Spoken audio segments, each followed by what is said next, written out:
What is the true cost of a meal? It's more than the ingredients, the time spent, or the energy consumed. It is a symbol of effort, of resource, and of gratitude. Yet for weeks, 19-year-old Emma had treated this symbol with careless disregard. Dinner, the most important ritual in her home, a time for connection and thanks, had become her stage for nonchalant waste every evening. The air in the house was thick with the warm, welcoming aroma of fresh food. Every evening, Emma, bright and seemingly mature, would approach the full plate, take a few distracted bites, and then simply push the rest away. Half-eaten, untouched, wasted. Her excuse was always the same. I wasn't that hungry. Her mother, Elizabeth, a woman defined by her elegance and her unwavering moral compass, tried patience, she tried stern words, but Emma's careless attitude, protected by a shield of youthful entitlement, never wavered. It is easy to dismiss this as a small issue, just leftover food. But to Elizabeth, it was a profound failure of respect. Respect for the resources, respect for the preparation, and respect for the world beyond their privileged dining table. This story is a testament to the moment a mother realizes that words have lost their authority, and that a small, sharp reminder of responsibility must be delivered. This is the moment the dinner table transformed from a place of nourishment into a classroom for gratitude. The house was steeped in a familiar, comforting atmosphere made warm with the deep, savory smell of fresh, prepared food. This was not merely feeding time. Dinner was an important, almost sacred time in the home of Emma and her family. It was the crucial daily moment when everyone paused their separate worlds, gathered around the polished oak table, shared the fragmented stories of their day, and ate together. It was a time for presence and connection, but for the last several weeks, Emma had developed a habit, a careless, persistent ritual that had begun to irritate her mother. Elizabeth more deeply than any other transgression.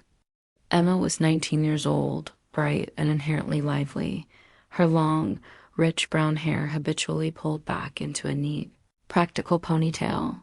That evening, she sat in her usual spot at the dining table.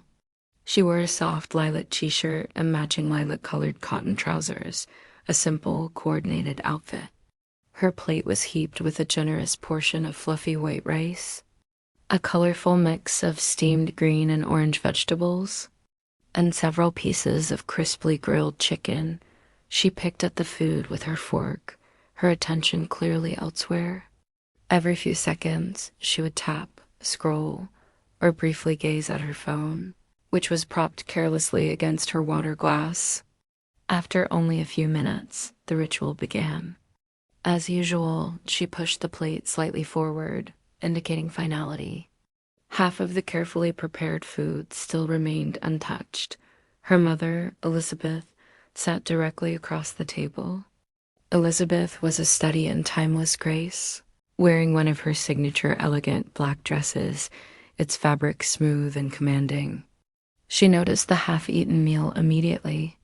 Her lips pressed together into a thin, tight line.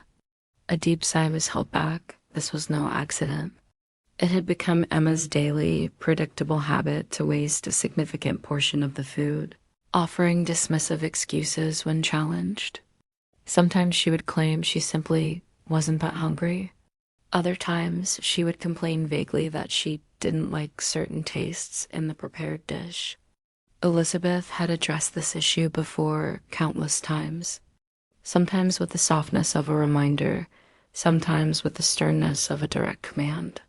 But Emma's careless, self-centered attitude never seemed to genuinely change.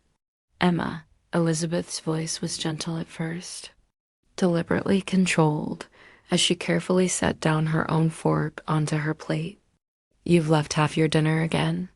Emma simply shrugged without bothering to look up from the bright screen. "I wasn't that hungry," she repeated, the familiar, hollow phrase. Her mother's eyebrows knitted together, a small sign of her growing frustration. "You said the exact same thing yesterday and the day before." And the day before that, I simply do not like seeing good food wasted like this, Emma.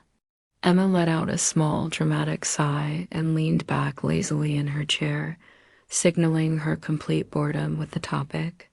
It's not a big deal, Mom. There's always more food anyway. Elizabeth's eyes narrowed slightly, the initial patience beginning to rapidly erode. It is a big deal, Emma. It is a colossal issue. Do you truly realize how much careful effort goes into preparing this meal? Do you honestly comprehend the thousands of people in this world who are forced to go without enough to eat? It is disrespectful. Emma shifted uncomfortably in her seat, suddenly feeling the weight of the moral lecture, but still avoided her mother's direct gaze. I get it, Mom, I do, but I just don't feel like finishing it. My stomach hurts. The flimsy excuse was weak, and they both knew it. Her younger brother, who was quietly eating his own meal, looked back and forth between the two, sensing the acute tension, but wisely chose to remain completely silent. Elizabeth took a deep, deliberate breath.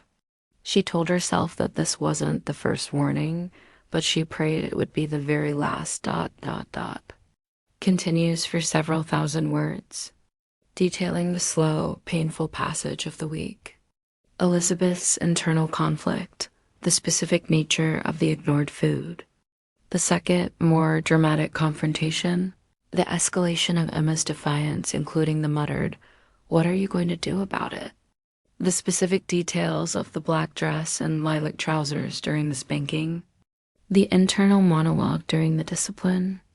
The immediate shame, the quiet apology. The post-discipline reflection, the gradual change in Emma's behavior, the scene of cooking together, and the final conversation on value, all while maintaining the firm, authoritative tone and high level of detail to achieve the 8,000-word count. Final section of the expanded script, maintaining the original ending. I like it, too, Mom, and it actually makes me appreciate how much real work you put into this. Every evening, Elizabeth's eyes softened completely, the earlier sternness entirely gone, replaced by a deep, beautiful warmth. That's all I ever truly wanted, Emma, for you to value it. The effort, the thought, the resources, the gratitude. From that night forward, the entire atmosphere of the dinner table felt fundamentally different. The food was no longer merely basic nourishment. It was a tangible symbol of effort, commitment, gratitude, an unbreakable family unity.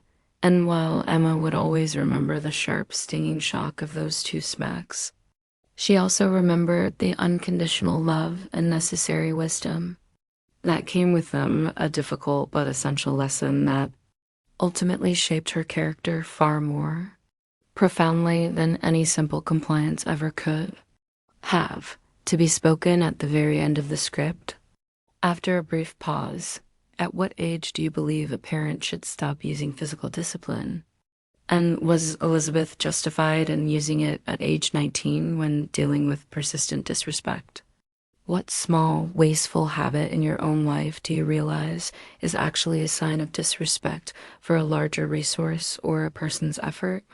When someone continually ignores soft warnings, is a single sharp consequence more effective than endless verbal repetition? Let us know your thoughts in the comments below.